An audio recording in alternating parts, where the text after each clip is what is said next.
পৃথিবীর ইতিহাসে সব থেকে ভয়ঙ্কর ফিতনা দাজ্জালের ফিতনা। প্রত্যেক নবী তার যুগের উম্মতকে দাজ্জাল সম্পর্কে সতর্ক করেছেন। যেহেতু রাসূল সাল্লাল্লাহু আলাইহি ওয়াসাল্লামের উম্মতের উপরেই দাজ্জাল আত্মপ্রকাশ করবে, তাই তিনি বিস্তারিত আলোচনা করেছেন। দাজ্জালের কাছে থাকবে অনেক অলৌকিক ক্ষমতা, তার মধ্যে একটি মৃত ব্যক্তিকে জীবিত করার ক্ষমতা। আমরা জানি আল্লাহ তাআলা ব্যতীত অন্য কেউ মৃত ব্যক্তিকে জীবিত করতে পারে না, তাহলে দাজ্জাল কিভাবে পারবে? দাজ্জাল 40 দিনে পুরো পৃথিবীর ভ্রমণ করবে, শুধুমাত্র 2টা শহর বাদে, মক্কা ও মদিনা। দাজ্জাল মদিনার দিকে অগ্রসর হবে, অথচ মদিনার গলিতে তার প্রবেশ নিষিদ্ধ এবং হারাম। এরপর সে মদিনার নিকটবর্তী কোনো এক রাস্তায় পৌঁছালে মদিনা থেকে সে সময়ের শ্রেষ্ঠ ব্যক্তিদের একজন তার দিকে বের হয়ে আসবেন, এসে বলবেন, আমি সাক্ষ্য দিচ্ছি তুই দাজ্জাল, যার বিবরণ রাসূল সাল্লাল্লাহু আলাইহি ওয়াসাল্লাম আমাদের শুনিয়েছেন। তখন দাজ্জাল উপস্থিত লোকদেরকে উদ্দেশ্য করে বলবে, তোমরা বলো, যদি আমি এই ব্যক্তিকে হত্যা করে জীবিত করতে পারি তবে কি তোমরা আমার ব্যাপারে সন্দেহ পোষণ করবে? উপস্থিত লোকেরা বলবে, না। বর্ণনাকারী বলেন, এরপর দাজ্জাল ওই লোককে হত্যা করে জীবিত করবে। তাকে জীবিত করার পর ওই মহান ব্যক্তি বলবেন, আল্লাহর কসম, এখন তোমার সম্পর্কে আরও অভিজ্ঞত হলাম, আমি নিশ্চিত তুমি সেই দাজ্জাল।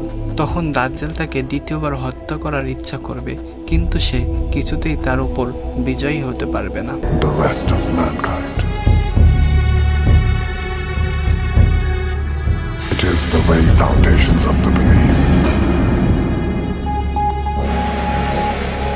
that they are superior to the rest of humanity and that they are destined to rule the world.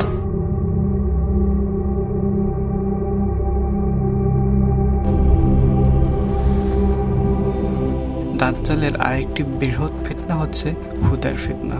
তার সাথে ফল এবং রুটির বিশাল পাহাড় থাকবে।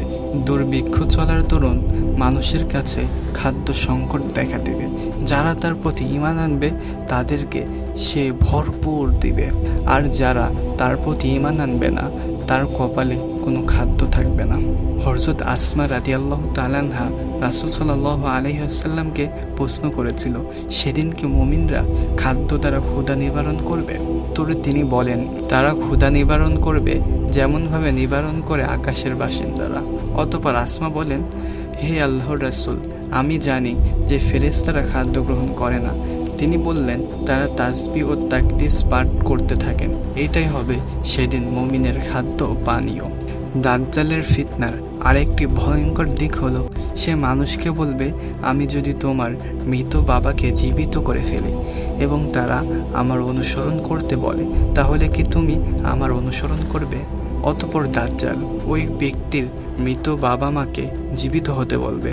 2জন শয়তান তখন ওই লোকের মা বাবার আকৃতি ধারণ করে তার নিকট এসে দাজ্জালের অনুসরণ করতে বলবে। দাজ্জালের ফিতনার ভয়াবহতার আরেকটি দিক হলো, তার সাথে জান্নাত ও জাহান্নাম সাদৃশ্য বস্তু থাকবে।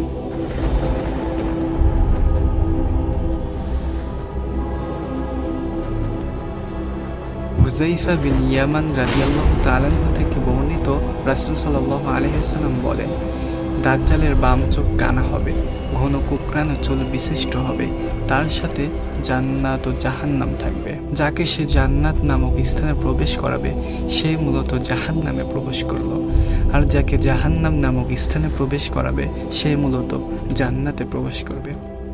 কিয়ামতের আগে পৃথিবী জুড়ে খুন, গুম, জুলুম, অত্যাচার ব্যাপকভাবে ছড়িয়ে পড়বে। মুসলিমদের উপর বিপদের পাহাড় ভেঙে পড়বে। এমন ক্লান্তিময় সময়ে আবির্ভূত হবেন শেষ জামানার মুজাদ্দিদ ইমাম মাহদী। এখন প্রশ্ন আসতে পারে, ইমাম মাহদী আবির্ভূত হলে আমরা তাকে কিভাবে চিনতে পারবো? এর সহজ উত্তর রাসূল সাল্লাল্লাহু আলাইহি ওয়াসাল্লাম তার হাদিসের মাধ্যমে দিয়ে গেছেন। ইমাম মাহদী কে হবেন, কখন আবির্ভূত হবেন, তার শারীরিক বৈশিষ্ট্য কেমন হবে, তা নিয়েই আজকের আয়োজন।